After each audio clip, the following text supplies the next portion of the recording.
Assalamualaikum guys, welcome back to my another video with me Putri Barjan. Jadi pada kesempatan kali ini saya akan meluruskan pernyataan dari saudari Nabila mengenai aplikasi VTube. So happy watching. Jadi saya sudah menonton video dari saudari Nabila dan di thumbnail saudari Nabila tertulis aplikasi VTube _2 bisnis ilegal dan haram berkedok periklanan 100% fakta.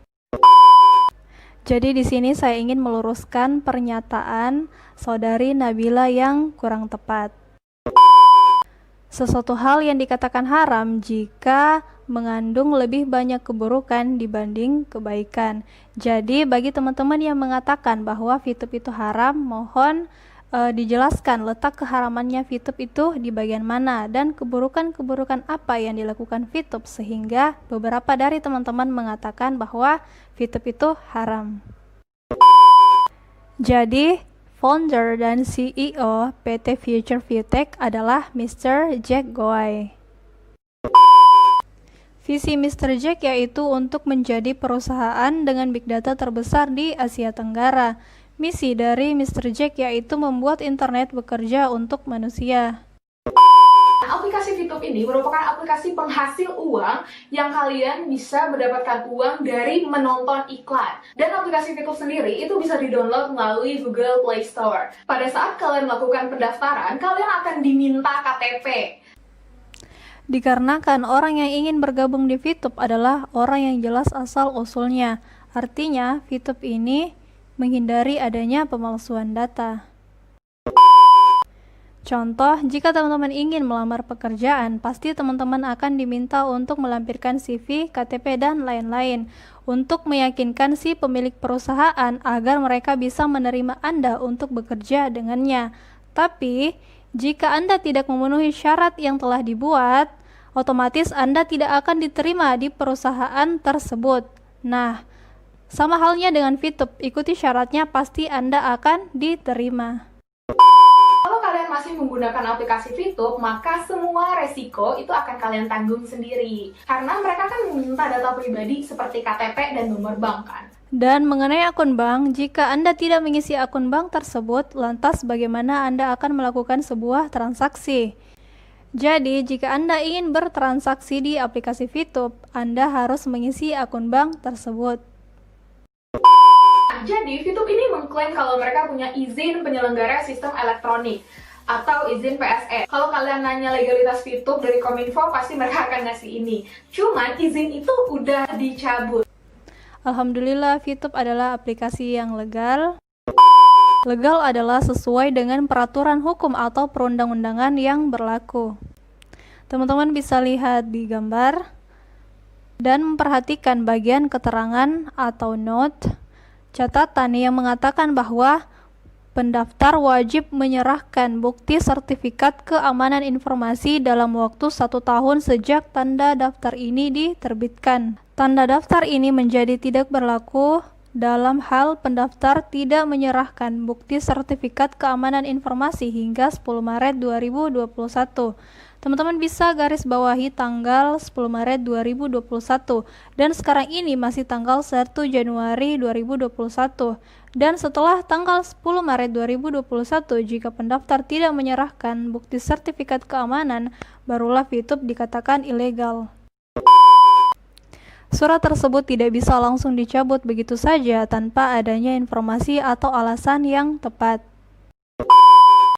Dikarenakan dokumen ini sebagai tanda daftar penyelenggara sistem elektronik yang dilindungi berdasarkan Undang-Undang Nomor 11 Tahun 2008 tentang Informasi dan Transaksi Elektronik dan Undang-Undang Nomor 19 Tahun 2016 tentang perubahan atas Undang-Undang Nomor 11 Tahun 2008 dan Peraturan Pemerintah Nomor 82 Tahun 2012 tentang penyelenggaraan sistem dan transaksi elektronik. Bener gak sih kalau VTube ini ada di gedung Kinanti Building lantai 2? Kantor VTube berada di Geraha Kinanti Building lantai 2. Jakarta Kuningan, dan memang benar adanya bahwa Fitup menyewa gedung tersebut dan saat ini sedang tidak lagi beroperasi dikarenakan COVID-19 yang dimana kita dianjurkan untuk tidak bekerja secara langsung melainkan bekerja dari rumah atau work from home. Jadi setelah COVID-19, insya Allah tim manajemen Fitup akan kembali beroperasi dan saya pernah menonton video yang dimana Ibu Yunita Atmojo mengatakan bahwa sebenarnya CEO Fitup ingin datang ke Indonesia, tapi kembali lagi dikarenakan COVID-19, jadi semua penerbangan dari luar negeri itu ditutup. Otomatis beliau tidak bisa datang dan setelah semuanya normal kembali, insya Allah beliau akan datang ke Indonesia. OJK sekali mereka mengeluarkan bukti kalau suatu entitas ini ilegal, mereka nggak akan mengeluarkan 2 kali, teman-teman. Lantas bagaimana dengan OJK? Oke. Yang pertama, sesuai dengan kewenangan dan tugasnya, OJK mengawasi lembaga jasa keuangan atau LJK di sektor perbankan, pasar modal, lembaga keuangan non-bank seperti asuransi, dana pensiun, perusahaan, pembiayaan, dan lain-lain. Adapun kegiatan usaha fintech yang diawasi oleh OJK saat ini adalah yang berbentuk layanan pinjam-meminjam uang berbasis teknologi informasi atau biasa juga disebut dengan fintech peer-to-peer lending, fintech inovasi keuangan digital atau IKD, dan sebagainya. Oke, yang kedua, kegiatan usaha atau investasi PT Future Viewtech atau Fitup bukan merupakan kegiatan lembaga jasa keuangan atau LJK, sehingga tidak terdaftar izin usahanya di OJK. Dengan demikian, tidak menjadi kewenangan OJK dalam pengawasan dan penindakannya.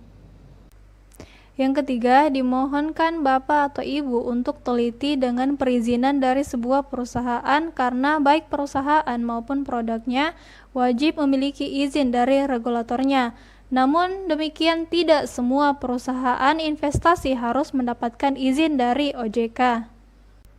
Yang keempat, Bapak atau Ibu juga harus berhati-hati terhadap penawaran investasi yang menjanjikan hasil yang besar dalam waktu yang singkat. Jadi memang tidak ada salahnya jika teman-teman sangat berhati-hati dalam memilih suatu bisnis. Peran aku di sini adalah sebagai reviewer aplikasi dan aku nggak akan takut mengumumkan pendapat aku karena apa yang aku bilang itu benar.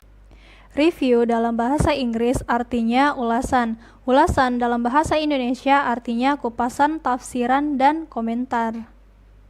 Jadi, dapat disimpulkan bahwa review adalah mengulas sesuatu, baik mengupas kekurangan dan keunggulan, menafsir sesuatu, serta memberikan komentar terhadap sesuatu secara objektif. Makna objektif di KBBI adalah mengenal keadaan yang sebenarnya tanpa dipengaruhi pendapat atau pandangan pribadi. Oke, itu tadi sedikit penjelasan mengenai review, dan saya hanya ingin bilang bagaimana mungkin Saudari Nabila mereview aplikasi Fitup, tapi Saudari Nabila belum pernah menggunakan aplikasi Fitup sebelumnya. Tolong komen di bawah ya.